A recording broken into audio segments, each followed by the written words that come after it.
Welcome to the Living Artist Podcast. I'm your host, Preston M. Smith.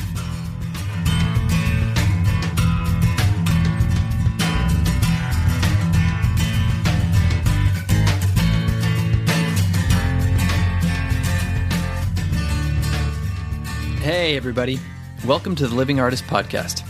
I'm Preston M. Smith, at PMS Artwork everywhere on internet land and socials. I want to thank you for landing on this podcast. Whether you're a professional artist, just getting started in the art world, a collector of art, or just consider yourself a creative person, this podcast has something for you. I like to think of it as a fun way to rant and talk to other creative people about living the life of an artist, surviving and getting ahead in the art world, and enjoying your life. But most importantly, not waiting until you're dead to make it happen. All right, let's get started.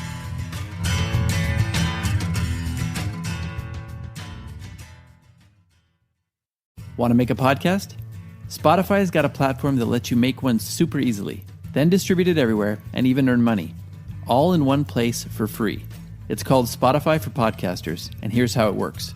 Spotify for Podcasters lets you record and edit podcasts right from your phone or computer, so no matter what your setup is like, you can start creating today. Then, you can distribute your podcast to Spotify and everywhere else podcasts are heard. Video podcasts are also available on Spotify, as well as Q&A polls to take conversations with your fans to the next level. With Spotify for Podcasters, you can earn money in a variety of ways, including ads and podcast subscriptions. And best of all, it's totally free with no catch. I'm personally getting a lot out of Spotify for Podcasters, and I highly recommend you give it a try. Download the Spotify for Podcasters app or go to www.spotify.com/podcasters to get started. Hey, how are you? Brett, how are you? I'm doing great. Thanks for having me on. I appreciate it. Yeah, thanks for making the time. I see a couple guitars in the background there. Yep. Are you a musician? Well, that's a good question. No, but I'm Short answer. I'm an aspiring musician. Oh, I'll there you put go. it that way. I love it.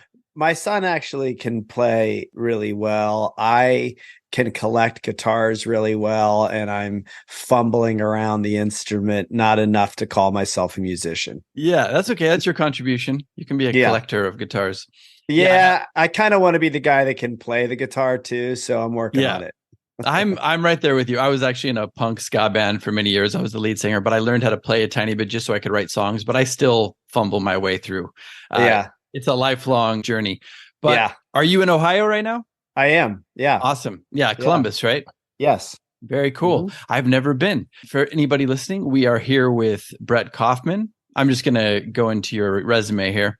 Sure. Brett is the CEO of Kaufman Development, the founder of Gravity. You've earned the titles of Developer and Entrepreneur of the Year by the Building Industry Association and Ernst & Young, I believe twice, correct? I think that's correct. I think so. Okay. You've lost count. You're also the host of the Gravity podcast, which we're going to get into. You're an investor. You're a speaker. Would you consider yourself a coach, a healer, all these things? I don't know about healer, trying to heal myself and maybe help other people along the way. But yeah, coach, friend, mentor, those things, have sort of come into my life, and acting in those capacities at various times. Yes. Well, I love it. It's funny because in my research, I was like, okay, he's done all these great things. This is amazing.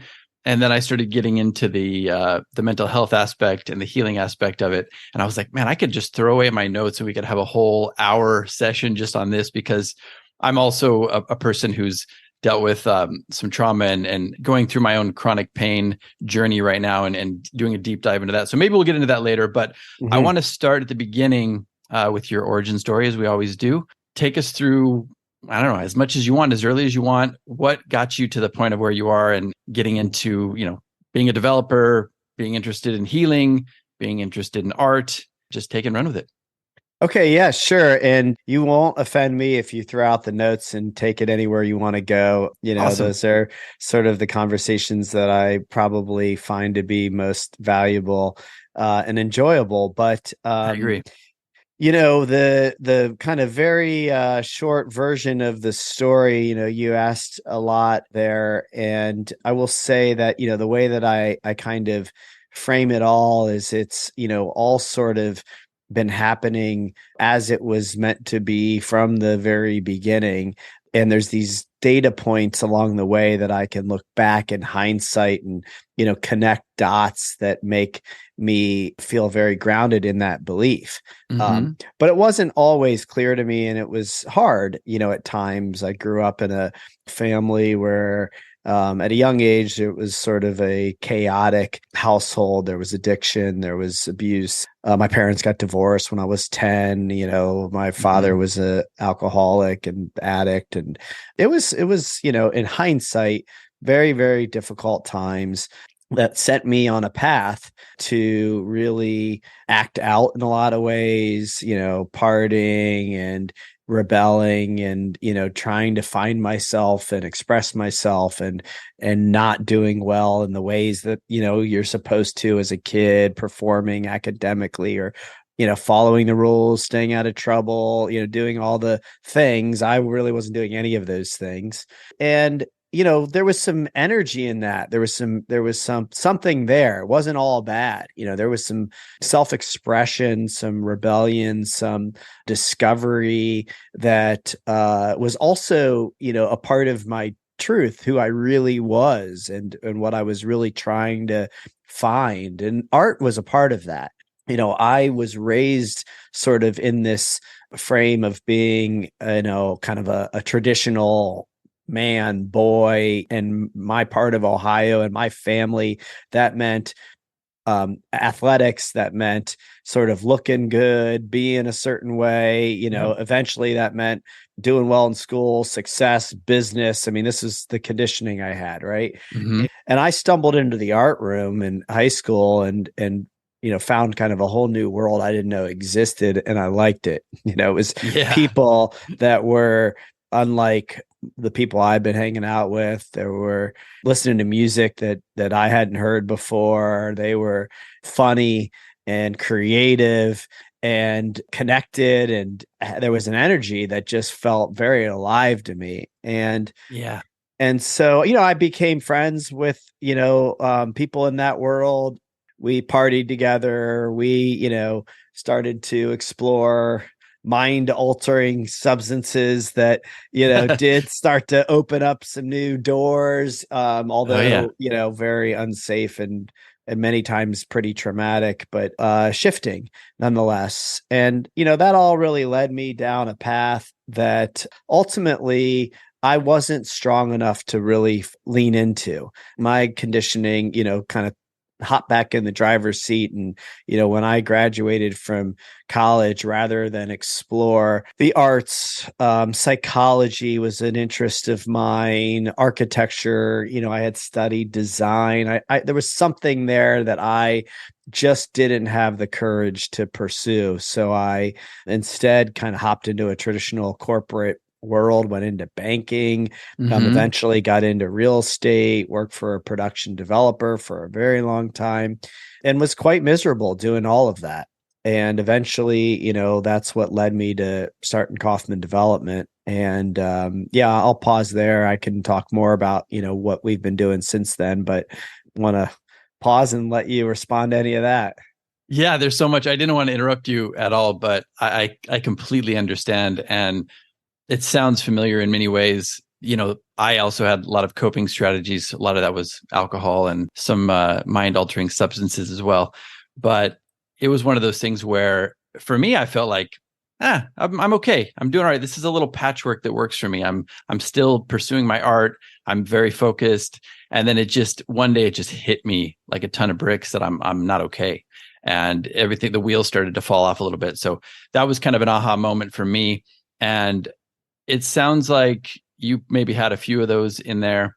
I'm interested in, when did it connect? What helped you connect to your purpose now? Was it just a slow process? Was it an organic process? Or was it just like an aha moment all of a sudden?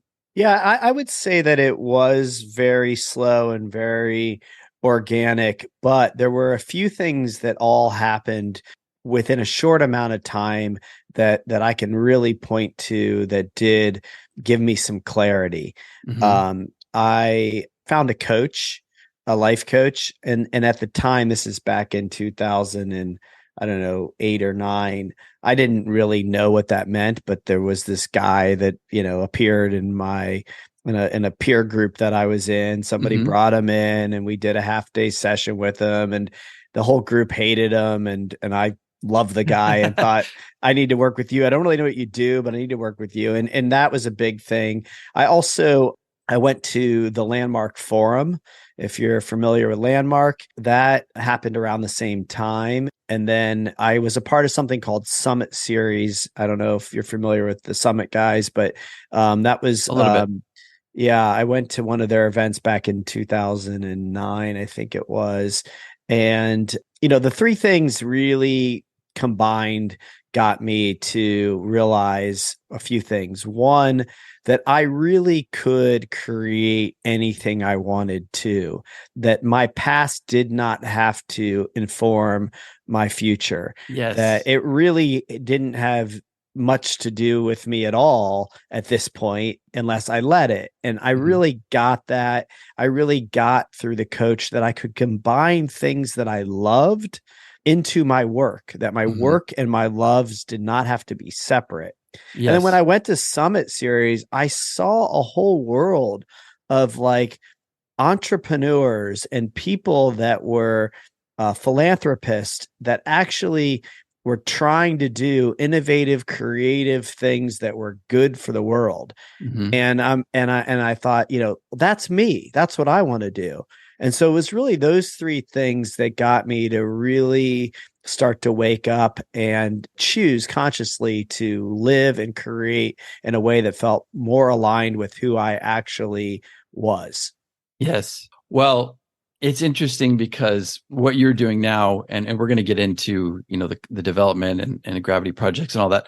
But what I see now with you doing that in these conscious communities and even incorporating art is it's a form of creativity. It's not the same as maybe painting on a canvas or sculpting, but it's similar. And I'm always talking about using whatever we've dealt with in life and transmuting that into our art.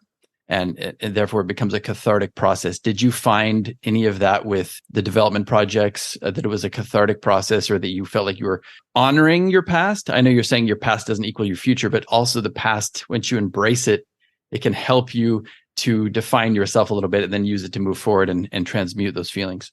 Yeah, I think so. Part of what I did when I started Kaufman Development was I did look backwards and see, what parts I wanted to bring forward. Hmm. So there was that part of me that did love to build, that loved the process of creating things, that loved the design and the architecture.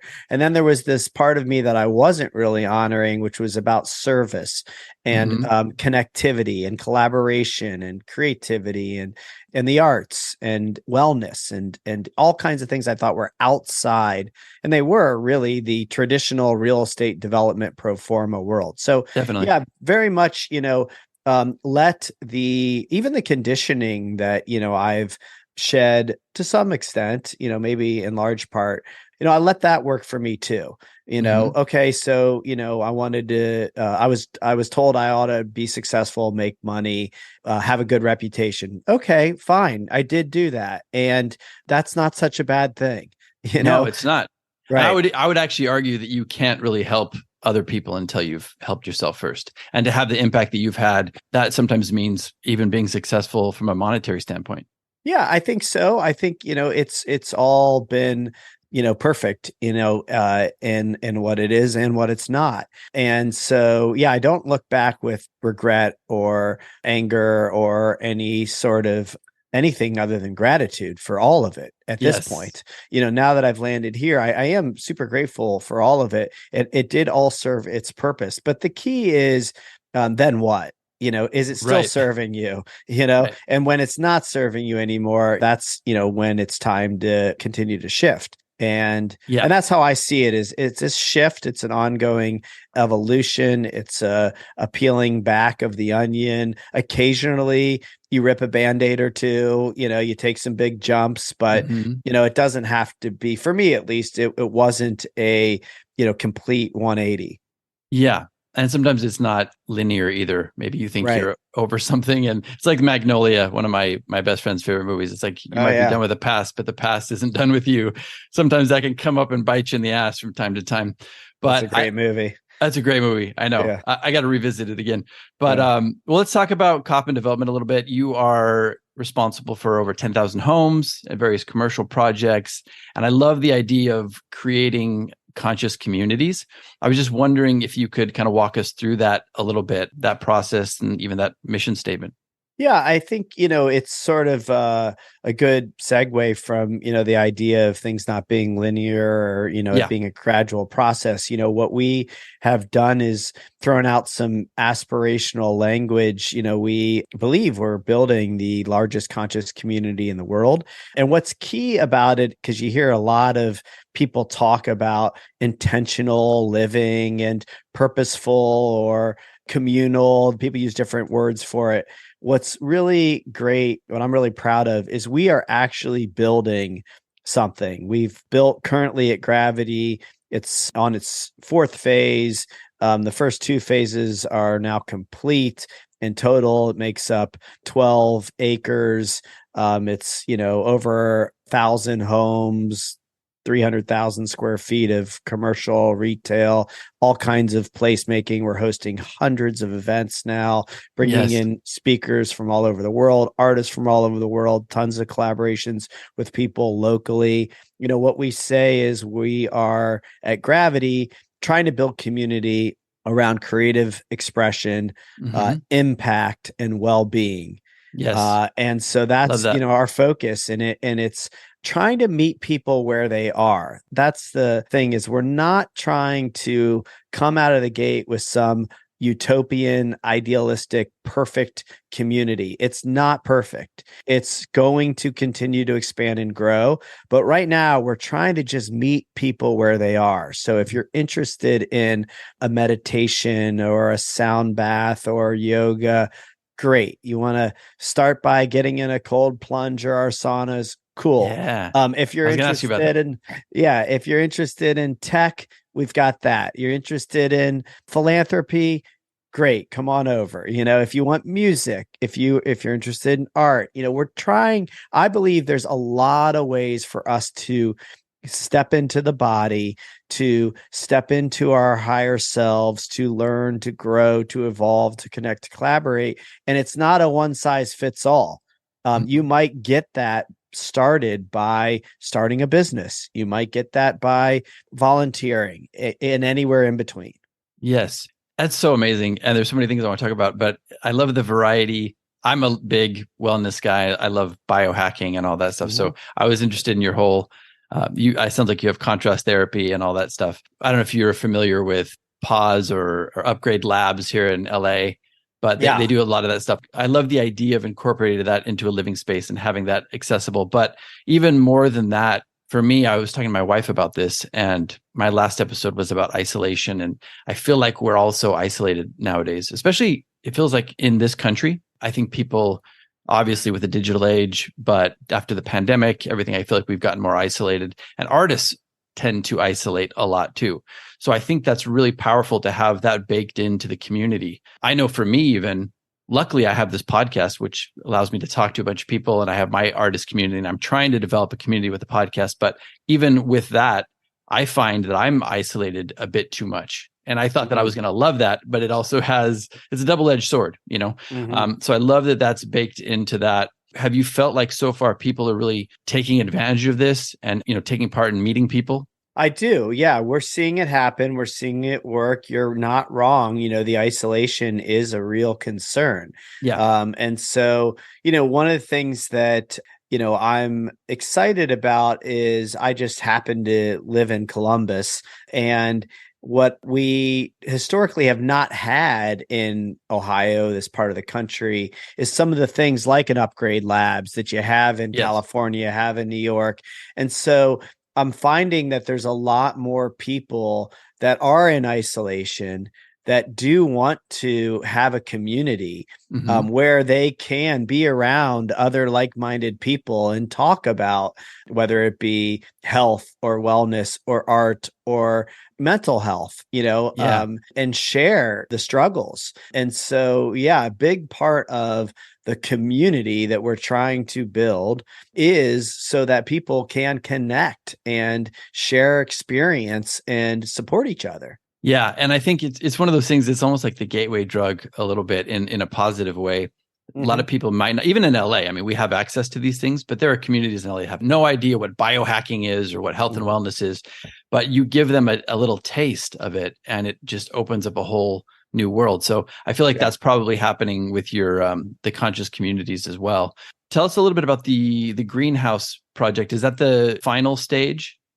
Yeah, so greenhouse, we have two under construction right now. It's a part of Gravity in Mm-hmm. one location. It stands on its own in another location. And greenhouse is what we say also shares the well-being piece, but it's a little bit more hyper focused on well-being, nature, and transformation. Mm-hmm. So, like you said, and I know Dave Asprey Oh, you and do? and Nice. yeah, been to Upgrade Labs, and usually what happens is you've got to go somewhere to do these things. And when Yeah. you have to go somewhere and pay something, you're ruling out a lot of people. Yeah. So The we're barrier of right. entry is high. Yeah.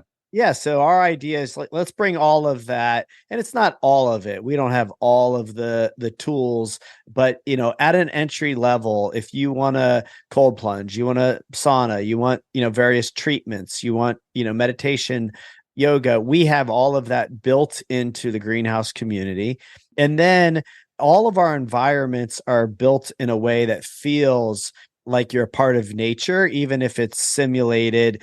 The idea is that you have a respite from this urban life that you're living when you Yeah. get home and in this community. So it's very nature inspired everywhere. And then lastly, but maybe most importantly, is a program called Grow that we've built out. And we're partnering with various, influencers and others to take people through kind of a tiny habit transformation program as a community. So Oh, everybody cool. that moves in gets a whoop. 1 month we're talking about sleep. 1 month we're talking about hydration. 1 month we're talking about gratitude, journaling, movement, relationships, hydration, whatever. So it's tiny, simple, digestible things that you can do. Everybody can do. Yeah. You don't have to go to the jungle and take ayahuasca. You don't have to even learn to meditate, Yeah. but if you can just start to drink more water Oh or, my God. Yeah. journal a little bit, right? Get some more sleep. What will you feel like a year later? Hopefully you'll be better off on a path and continue to explore other modalities and do maybe some things that are even, more transformational. Yeah. And like anything else with this in the health world, it's cumulative. So you're giving these people these little bite-sized bits, but when you add all that up, that's really powerful. I wanted to ask, is this kind of baked into if you lease an apartment or whatever, is this baked into that? Or do you have to pay like almost like an HOA fee or some sort of fee for these? Yeah, so all of our communities are rental apartments. They're mixed use, but if you live or work in our community, this is part of what you get. Oh, So that's this is amazing. not an additional fee or charge. It's just baked into your rent and part of the community that you live in. That's so cool. Brett, honestly, if I didn't live in LA, sign me up. I would be there. I would be there. Well, Well, that's cool. We're gonna hopefully build one in LA, so oh, really? maybe Oh, you'll cool. still have a chance to do that. I love it. Yeah, sounds Yeah. great. Well, it's a great idea. And I've seen the aerial shots of the community and the downtown area. I would encourage people to check that out. Let's maybe just take a pause for a second and tell people where they can see the development in all these communities. Sure. Yeah. If you go to livekaufman.com or gravityproject.com, you can, find out more information or, on any of our socials, you can find, information on the project. Yeah. Yeah. And maybe I want to switch in because this is an art podcast too. I want to switch into the mural festival and all that. But first, I guess we didn't really talk about this. We didn't really define what Gravity means to you. Obviously, that's an important concept. It's almost like a brand that you have going. So what does gravity mean to you? Yeah, I mean, to me, it's about, the human experience and, the consciousness journey, that I think we're all going through. And so gravity is something that does exist in physical spaces, but it's also the podcast. It's also taking various forms now as, we're investing in other entrepreneurs and, producing content. We're making a documentary. I'm writing a book. I mean, Yeah. it's really it's all aimed at not just physical space, but what we, refer to as the inner space. It's the journey of life that we're all on, that we're all trying to heal, and then, like you said, give back to others. Yes. Well, that's awesome. But what's this book? I'm interested. I'm an audiobook guy. So I do Uh, Audible. Are you going to be doing an audio version of it? Do you know that? yeah, I will. Read it yourself if you can. You have to. Yes, if they let me, I will. I understand I have to audition to be able to read my own Oh, book. really? Yeah, I did not. but yeah, basically, the book is sort of, a much more detailed version of, a conversation like this. It's Yeah. really about conscious creation and my path to that, and then, hopefully a bit of a roadmap for others that are interested in making that kind of a jump into creating something that feels very aligned to them. Very cool. Well, you've got your first customer here, so I'll buy it on the audio version. All Um, right. yeah, let's talk about the mural festival. I saw some of the stuff. We were in, communication before it. I wanted to get in before that, but it's maybe better to do it now since it's already happened. I saw some of the videos on Instagram and on the sites. It looked like it was really cool. You had like Yeah. sipping spray and you had a bunch of artists there and it looked really Yeah. cool. Why don't you walk us through how it was and some of your favorite artists and events you had going? Yeah, we had a lot of fun. It was a great event. It's something that we planned to make an annual and really a city-wide event, as the years go on. But, we had muralists coming in from all over the world. And then I think it was like 70 local muralist artists that were involved in creating art in our community of Gravity. And it was a lot of murals, a lot of outdoor art. We had Akuda from Spain who Yeah. installed sculptures all over the community. And you had them on your podcast too, right? Yeah. Yep. And let's see, Philippe Pantone, Adele, Pref, Mhm. OG Millie came in from New York and did an amazing mixed media piece. So we Oh, we had a cool. great group, and yeah, they were in all week and doing panel discussions, and we had a bunch of vendors set up for a flea and stages for music, and it was just a big weekend long party celebrating art and kind of street art and all kinds of creative people that live and work in and around our community. Oh man, I love that. I would like to check it out sometime. I had Man One on the podcast a while back. I'm not sure if you know who that is. He's a kind of famous street artist from LA. Okay, yeah, no, I'm not familiar. Maybe we should connect him sometime if you do it again, because I think he Yeah, would be perfect for that project. yeah, But cool. that sounds amazing. And then you also do an artist residency, correct? We do, yeah. In one of our new buildings, it was important for us. The reason why we started to build in this particular community is because it's the place that the artists were sort of landing after the former creative arts district had sort of gentrified. So, one of the things that we've always hoped to do was continue to honor what got us interested in that community in the first place and make sure that artists had a home still as rents increased and the market changed. We wanted to make sure that creative energy stayed in the neighborhood, and so Yes. we literally give away 4 apartments to artists who live for free in our community, and then in return they're teaching, they have studio space. They can just let people come and hang out and watch them work and, talk about what they're doing. And yeah, it's a great program and, one that is a lot of fun for us to be able to make happen. That's amazing. And as you know, it's one of those things where communities will be very vibrant, have a vibrant artist community, and then all of a sudden they get a little gentrified and the artists get pushed out. So having that baked in to incorporate artists, I think, is a really good concept. And I think everybody else will appreciate it as well. It just keeps that creative core there. But I wanted to ask, how do artists get involved? Like if they wanted to get involved with the mural project or the residency, is there like an application process? Yeah, so we currently have filled all the spots for the artist in residence, but that'll be a rotating program. So you can reach out on our website or, hit me up on, Instagram, any of the socials. We're happy to, be taking names all the time for that. And same for Mural Fest. We'll boot that back up again, next summer. And we'll probably start curating artists, this winter. So yeah, if anybody wants to, reach out through the website, we'll start taking names and, be happy to continue to mix it up and bring in new faces. Yeah, that's awesome. I'm sure a lot of artists will be very interested in that. Well, I want to talk about the podcast a little bit, the Gravity podcast. I guess my first question is, you're really busy. Why the podcast?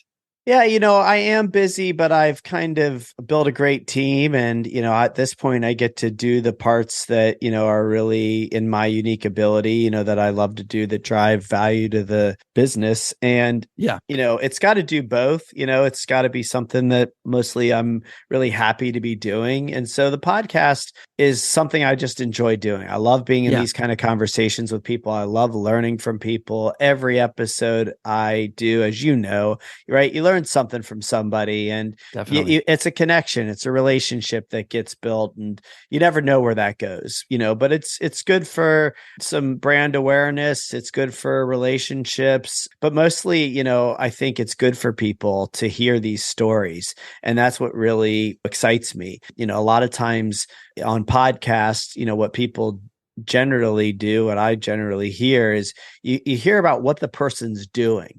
You hear about their book, you hear about, their latest tool or technique, but you don't hear about how they got to it, what happened along the way. Connecting the dots. Yeah. And I think it's really grounding and helpful for the average person to see themselves in someone else's journey to the success that they've had. And so that's, the focus of the podcast is really trying to show the full journey of all these various individuals that have all kinds of different paths to different kinds of success, but to really, normalize that journey and allow other people to be inspired by it.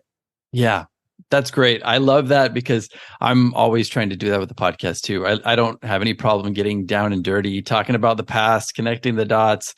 How did you get here?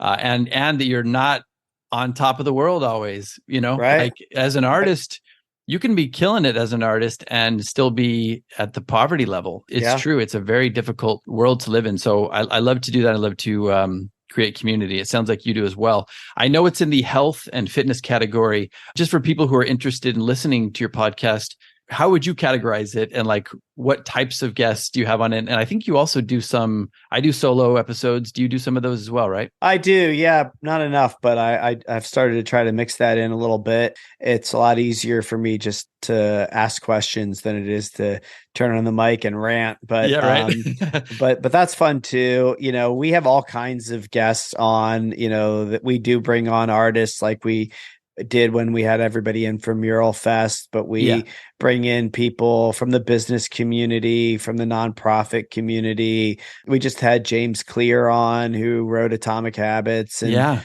we'll bring on those kinds of guests too. But it's a whole host of people. It's some kind of friends of mine locally, but people from all over the country and world. And it's important for me to have a diverse, wide variety of guests to try to see what lands with other people. Some people aren't interested in, the arts. Some people aren't interested in the business world. So, we're trying to, meet people again, wherever they are. Yeah, that's great. Yeah. Sometimes it's weird because you can have a little niche podcast, but sometimes if your interests expand a little bit, then you you're kind of pigeonholed into this category. So I like to bring in people from all over too, because I think everybody is creative on some level, but I think we learn that way. I think if you're so in your lane all the time, when I'm just focusing on art all the time, or I'm on Instagram, or I'm in galleries, I don't really feel like I'm expanding or I'm learning that much. So I'm always trying to watch movies and documentaries and read and listen to other people and have different types of friends. I think that's really important. So it sounds like your podcast is aligned with that. I also like that it's kind of like fulfills your mission statement a bit. It's one of those things where it's hard. I was looking over all of your work that you've done, and it's a pretty broad spectrum of things that you've accomplished in your career. But it feels like almost the podcast synthesizes that a little bit. And because I was going to ask you, is it hard to kind of convey your brand with all these things that you do? Yeah, I probably am not conveying the brand as well as I could if I was more hyper focused and, just focused on the brand. I don't really care enough about that. Everything that I'm doing is something that I am happy to be doing, that I love to do, that I'm looking at my calendar and excited to be doing. So that might mean that, the brand isn't as tightly focused, but that's just sort of who I am and what I'm, doing and having fun with. And, it seems to work for the most part, but it's a funny thing, when I first got started, I'm in this group called Strategic Coach, which is sort of a business group full of entrepreneurs. And, you once a quarter spend some time just really thinking about your thinking and, sort of getting organized and planning. And when I first got in that group, I couldn't fathom how people had multiple businesses, how they had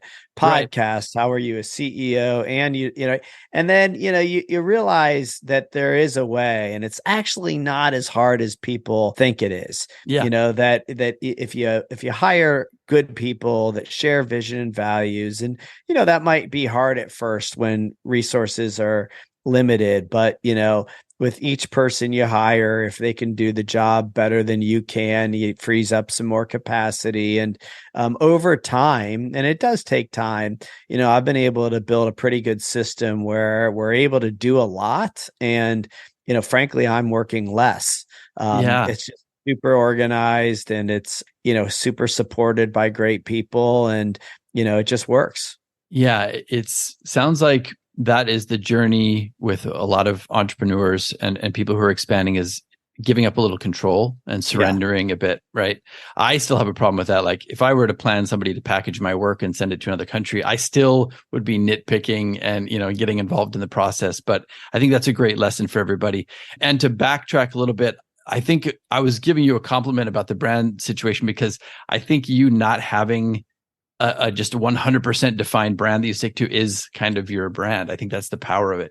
I think that's also one of those things with artists, we get pigeonholed as well to, this is your signature style, stick with this. But I think that is very limiting. And I think that's why I've always tried. I used to do pop surrealism. Now I do abstract art. I think we follow where our passion lies. And I think that's inspirational for people. Yeah, well, appreciate you saying that. And I think there's something tricky there that can be hard, especially, for artists, but for me too, as an entrepreneur, when you become known for something, right? And that something is working and, it's paying you well, or there's people that are relying on it, right? There's all these things that happen. And as an artist, and I agree with you, I think we all are, creative, born to be creative in some different way. It doesn't have to be in the arts, but I see myself, as an artist. I actually paint as well, but that was one of my questions. Cool. Yeah, well, we can come back to that, but just in the act of being creative, using my business as the example of probably my biggest creation, it's a tough thing to explore something else, right? It is. And yet, I think it's in our DNA to do that, and you have to honor it, or else you end up becoming an artist that isn't happy or really enjoying the act of being creative. And that really isn't very much in conflict with the reason you're doing it to begin with.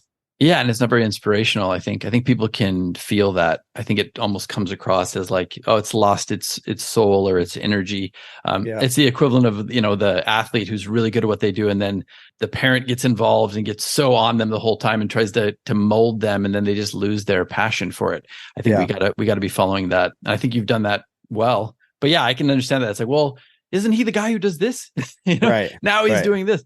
Let's well, first of all, let's talk about your painting. I'm interested in that. Is that something you're doing as a hobby, or are you showing your work anywhere? It's just a hobby. I realized a while back that a few things, but mainly that I had been putting all of my creative energy into my work, and I needed a creative outlet that wasn't aimed at anything other than just, the healing and pleasure of being creative. Yeah. And so I went back to painting, which is something I dabbled with a little bit when I was in high school, but I was too insecure at that time as an artist to really be freely creative. And the school curriculum, doesn't really allow for that either. Right. You have like a subject that you're a part of the syllabus. You're supposed to be working on doing something that's got some parameters around it. Yeah.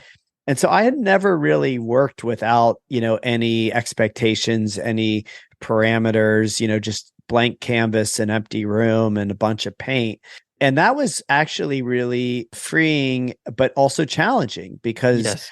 pretty quickly I got to see all my shit come back in. Like almost immediately, it was like, well, that's not good. That Yeah. doesn't look good. And, I got to get something that looks good because now I need to open a gallery and show art. And, here I am going back into business The all over. entrepreneur took over. Yeah. Took over. So, Yep. I've been through that. I'm basically now just painting for myself. I gave a painting to my wife for her 50th birthday, but that's the only painting I've ever given away or hung on a wall. I don't really Oh, have that's people into amazing. my studio. I just recently landed on something that I kind of like, which is sort of funny because what happened was I got sort of frustrated with the whole thing one day and I threw a bottle of paint on a canvas that I wasn't happy with how it looked, and the bottle stuck to the canvas and the paint splattered everywhere. And then I was like, I threw the brush at it, and then I started taking some other stuff that was in the room and throwing it at the canvas. Yep. And then before I knew it, I was like, that actually looks kind of cool. This looks kind of cool. Exactly. Yes. Frustration is like, if you can work through the frustration, that's where the best shit comes out. That's where drip painting was born, Yeah, Yeah. totally. I Yeah. decided that if I ever stick with that and have a show, I'm gonna call it Fuck It. Fuck it. I love it. Yes. A Brett Kaufman retrospective. Yeah. I love that. That's cool. Well, it sounds like it's a great outlet for you. It's something that you're doing for yourself at this moment. But hey, you never know. Maybe it'll evolve into some. Maybe I'll have you back on. We'll be talking about just your art and your shows. Yeah. Yeah. Well, one thing I've learned about painting, and for the professional artists out there, I think it's same for music. You and I were talking about this earlier. Like, there's a lot of really naturally talented people out there. Yeah. Right. And there are people that were blessed with gifts. And I think we're all capable of stepping into that. But it takes a lot of time. It Oh, takes yeah. a lot of effort. You don't just like throw paint on a canvas and expect it to look good because chances are you're going to need to do that like over and over and over again every day for a lot of years. And so I have a lot of respect for people that, produce really spectacular things. I know it doesn't just, happen easily or overnight. And yeah, we'll see with time. Maybe I'll get there too. Yeah. Well, and the consistency is the Yeah. key. The people who anybody could maybe, especially if you're working in abstract, anybody can have a happy accident once, but being able to replicate that and do that over and over and over and over again, I think that's really where the merits are. But I would keep going back to Pollock because he was a guy who didn't have a lot of natural talent, and he really just, he became a draftsman and just worked on that so hard and got to a point where he actually could do a representational thing. And then he learned the rules before he could break them. But I think, what you're talking about is a lot of people, I think nowadays in the Instagram world of, I can be an artist, I'll just throw some stuff at the canvas and I'm an artist now and I'm gonna start selling my work. And that's fine. I think that's great too. But there is something to be said for dedication and learning, starting at the beginning, learning the basics. I don't know how much time you have, but I do some rapid fire. And I do also want to ask you, first of all, if there's something that you want to talk about for the audience, anything that you think might be beneficial for artists or something that we have left out that you really want to talk about.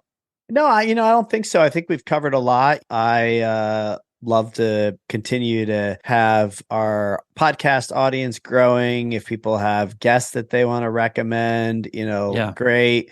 And no, just love to be supportive to other entrepreneurs and artists and creatives and, try to be helpful any way I can. But no, I think this has been a great conversation and I'm happy to take some rapid fire if you want to fire away. Let's do it. Awesome. Well, and everybody listening, check out the Gravity Podcast. You know how it is when you have your own podcast and you're busy, you don't get a chance to dive into it 100%, but I listened to a few episodes and I really like what you do. So I'm sure my audience will enjoy it as well. Yeah, likewise. Let's talk about biggest failures. Is there a failure that you can think of that stands out in your mind and something that was a big learning experience for you? Yeah. Well, there's been a lot, but when I think about failure, what comes to mind is, there were people that worked for me when I was first getting started. There were contractors and friends and others. I was sort of, under the gun and anxious and, worried about things working and probably too tough on people. I was sort of a lead with an iron fist, early on in my career. And even, people that I've gone back and talked to about that, they don't necessarily see it the same way I did. But, I think in a lot of cases, I failed really to be the person that I wanted to be in kind of the stress of it all. So it's sort of a little bit more of a high level failure. I mean, we've had some projects that haven't worked well as others. You have some ideas and concepts. We were doing stuff with NFTs and crypto and trying to change the world that way. I had a pretty good startup that, didn't make it through that period of time. So, I've had plenty of failures on the investment side of things. So, there's been a lot of ups and downs. I think the key is the learning, the idea that you're not failing, you're learning. I believe that. I really do. That's been my experience in life. Yeah, I agree. That's so important. And being an entrepreneur, being an investor, being all the things that you are as well, a developer, again, it's like being an artist. If I always tell people, if you're not quote unquote failing, you're really not moving forward. I've got so many rejections that I've had over the years, over 20 plus years of doing this, that brought me to where I am. And now I even get to a point where I enjoy the failures a little bit. It's like, all right, I'm making progress here. So that's good. And then I wanted to just comment on the beginning. You were saying you might have felt like you were a little hard on people. How much of that do you think was you healing? Definitely. I mean, I think it was me, not knowing how to be with the pain that was inside of me, the fears, the insecurities, it was just something that I wasn't skilled at handling at that point. And so it came out sort of messy. Which is okay too, you got to give yourself room to be. I have it, written my worldview that I'm a life in progress, right? Which is a Ted Lasso reference of all things. But I love Ted Lasso. I love the progmess part of that. It's going to be messy. And so, that's kind of how I look at that, but very much a part of my healing. I mean, it's not who I am today. It's not how I lead today. And you can still be kind. You don't have to be nice all the time, but you can be kind. Well, and obviously you have the awareness. I think there's a lot of people who go through their lives and never come to that awareness. So that's growth right there. Well, let's move on to the next one. Sometimes I skip this one, but I think with you, it could be interesting. I feel like we might have some similar areas of interest. Daily routines. Is there anything that you do in your daily routine that kind of gets you going, gets you in the right mindset? Yes, and a lot. And it's sort of like all of it combined. Hmm. I have a pretty bolt down morning and evening routine, and then, some things I do throughout the day Hmm. that are also now very systematized. But yeah, my morning routine is meditation, breath work, prayer, and some readings, Is this first thing in the morning? journaling. Yeah, Yeah. wake up, meditate, breath work, prayer. There's a woman that I follow, the holistic psychologist, who puts Hmm. out amazing content. So I tend to read her thing. I read from the Daily Stoic, Yes. another recovery journal that I love, and then I journal. I review my worldview.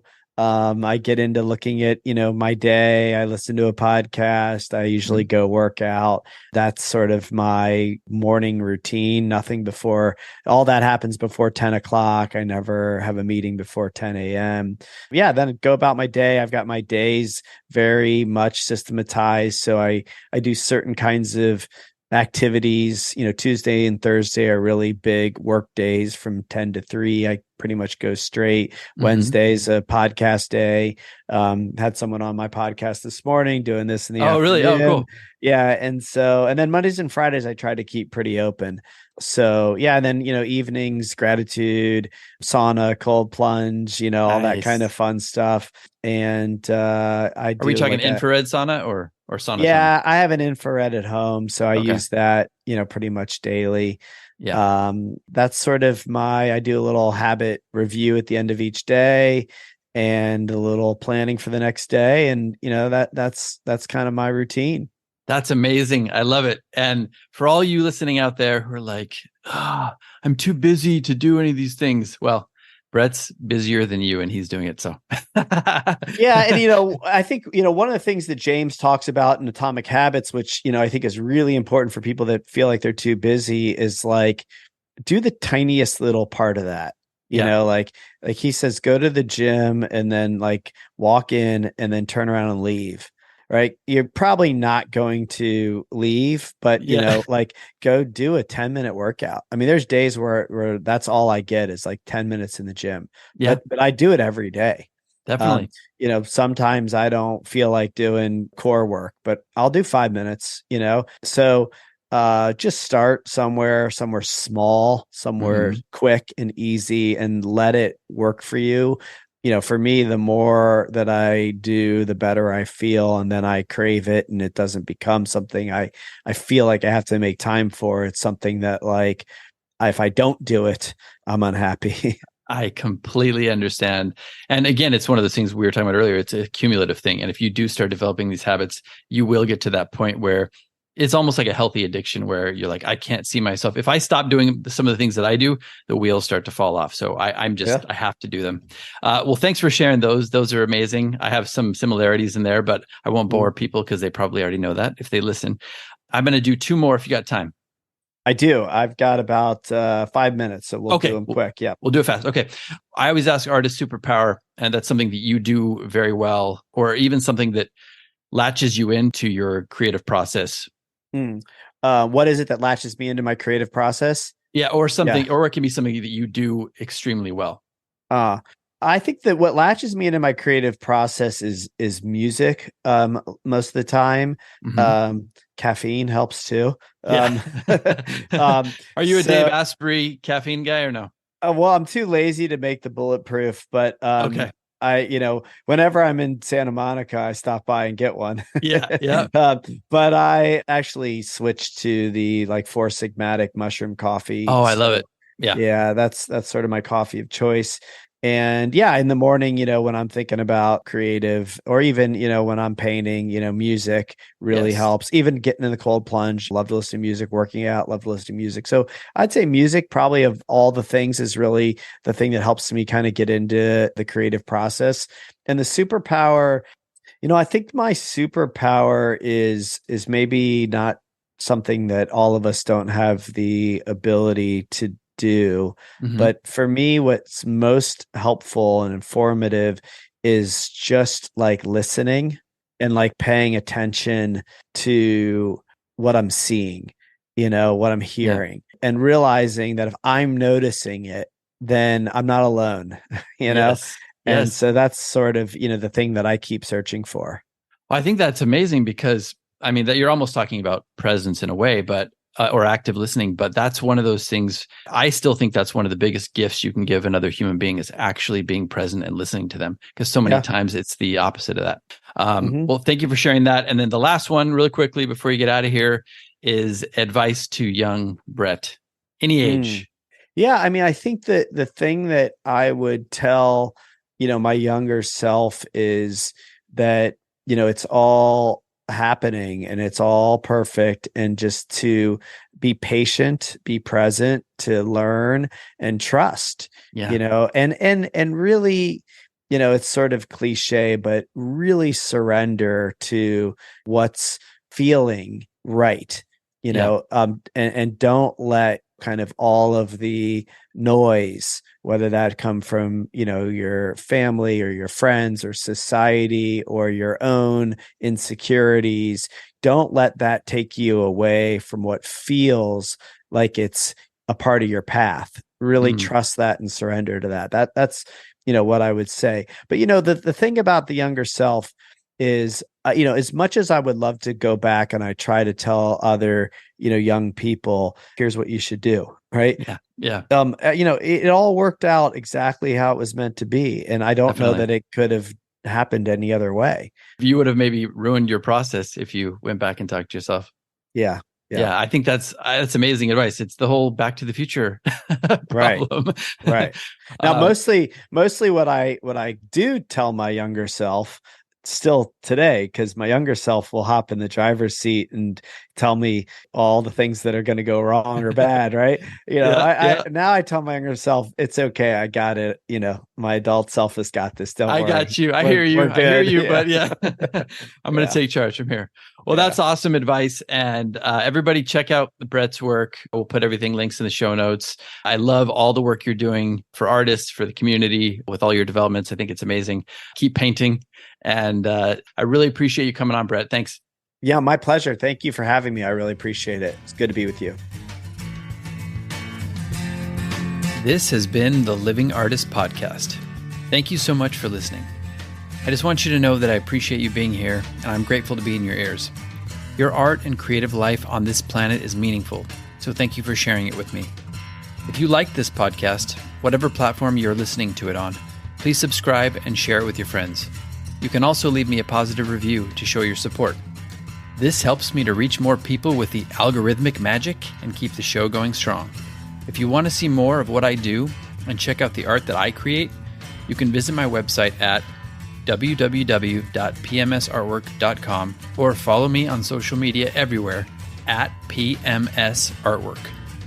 That's it for now. See you back here next time.